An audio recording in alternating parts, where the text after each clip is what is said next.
Misteri di Rumah Sakit Saweri Gading Palopo. Kisah ini dikirim oleh followers melalui DM. Menurut dia, ini adalah kisah nyata yang terjadi pada tahun 2012, sebelum viralnya adanya penampakan-penampakan dan kejadian yang meresahkan warga sekitar rumah sakit. Ia menceritakan kejadian yang dialami oleh seorang ibu yang berasal dari Suli, Kabupaten Luwu. Si ibu ini membawa anaknya yang sedang sakit ke RSUD Saweri Gading yang di Jalan Manendungeng sana, dekat lapangan Gaspa, yang sekarang jadi Rumah Sakit Palamai Tandi. Sedikit info, sempat ada yang belum tahu, dulu RSUD Saweri Gading Rampoang dulunya memang di sana, di Manendungeng, kemudian dipindah ke Rampoang. Lanjut Sapoe, ibu itu membawa anaknya langsung ke UGD dan disambut langsung beberapa perawat di UGD. Kemudian dirawat oleh seorang perawat perempuan yang kemudian memberikan penanganan pertama pada anak si ibu. Perawat langsung memeriksanya. Kemudian si ibu melihat anaknya diinfus oleh perawat tadi. Jelang beberapa menit, si ibu disuruh untuk menebus obat di apotik luar rumah sakit. Mungkin karena di rumah sakit stoknya lagi kosong.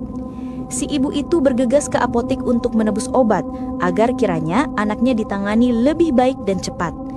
Ia meninggalkan anaknya itu karena masih dalam penjagaan perawat tadi. Sesampainya di apotik, petugas apotik menanyakan, "Cari obat apa, Ki Bu?" tanya si petugas apotik dengan lembut. Si ibu itu kebingungan karena resep yang diberikan petugas rumah sakit tadi hilang dari tangannya. "Tunggu dulu Bu, saya cari, mungkin ketinggalan resep obatku di dalam rumah sakit," kata si ibu pasien. Petugas apotik keheranan dan bertanya, "Ibu Tabe, Ibu, siapa tak kita bawa ke rumah sakit situ Bu?" tanya petugas apotik. "Iye, anakku Bu, barusan tadi beberapa menit lalu sampai, masih di UGD, disuruh ke kemari ambil obat."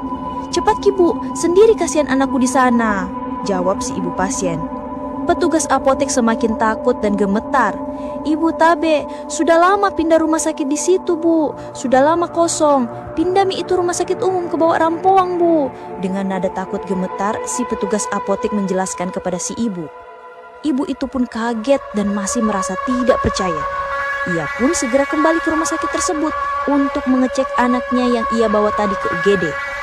Tidak diketahui kejadian selanjutnya, tapi dari beberapa orang mengatakan bahwa anak si ibu itu telah meninggal pada waktu itu juga. Lalu siapakah yang perawat yang menjemput si ibu dan anaknya tadi di UGD? Dan siapa yang katanya menginfus anaknya? Sedih dan agak seram juga ya cerita tentang si ibu ini. Bagaimana menurut Tasapo?